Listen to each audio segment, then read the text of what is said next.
আসসালামু আলাইকুম। দেশ বিদেশ এবং পৃথিবীর সকল প্রান্তে বিএনপি সমর্থিত বাংলাদেশ জাতীয়তাবাদী দল সমর্থিত যত নেতাকর্মী এবং শুভাকাঙ্ক্ষীবৃন্দ আছেন, সকলের উদ্দেশ্যে আমার একটি অনুরোধ। দেখেন, বিগত 17 বছর ধরে এমন কোনো বিএনপি মনা ব্যক্তিত্ব নেই যেই ব্যক্তি নির্যাতিত হয়নি, নিপীড়িত হয়নি ফ্যাসিবাদ দ্বারা।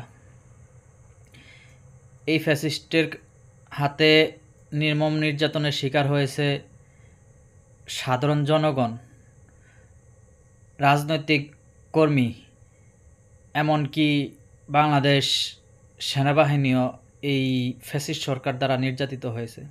দেখেন, এই ফ্যাসিস্ট সরকার ক্ষমতায় টিকে থাকার জন্য প্রথমেই কিন্তু আমাদের সেনাবাহিনীর চৌকস অফিসারদেরকে হত্যা করে ফেলেছে।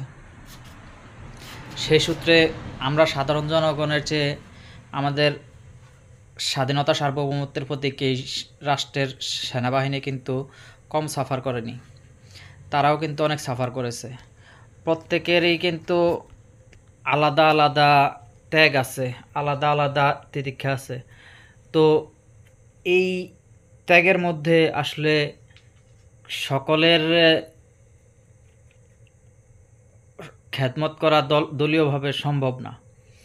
সেটা কেমন, ধরেন আমাদের সংসদীয় আসন 300টা, কিন্তু জুলুম নির্যাতন নিপীড়নের শিকার হয়েছে অন্তত না হইলেও মিনিমাম 3000 এমপি ক্যান্ডিডেট জুলুম নির্যাতন নিপীড়নের শিকার হয়েছে দেশের ভিতরে থেকে। দেশের বাইরেরগুলো বাদ দিলাম, শুধু বাংলাদেশের ভিতরে থেকে জাতীয়তাবাদী দলের 3000 ক্যান্ডিডেট প্রার্থী, অন্তত মিনিমাম 3000 ক্যান্ডিডেট প্রার্থী আপনার জুলুম নির্যাতন নিপীড়নের শিকার হয়েছে বিগত 17 বছরে।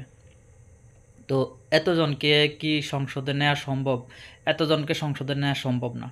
তাই সকলেই সকলের অবস্থান থেকে স্যাক্রিফাইস করতে হবে। দেখেন, আপনি মন্ত্রী হবেন, এমপি হবেন, এটা আপনার ব্যক্তিগত স্বার্থ, কিন্তু আপনি তো জিয়াউর রহমানের আদর্শ ধারণ করেন, জিয়াউর রহমানের রাজনীতি করেন আপনি। এটা আপনাদের দাবি, আমাদের দাবি, আমরা যারা বিএনপি পরিবারে আছি আমাদের সকলের দাবি যে আমরা জিয়াউর রহমানের আদর্শ ধারণ করি। সেই জিয়াউর রহমানের আদর্শই তো এটা ছিল যে ব্যক্তির চেয়ে দল বড়, দলের চেয়ে দেশ বড়।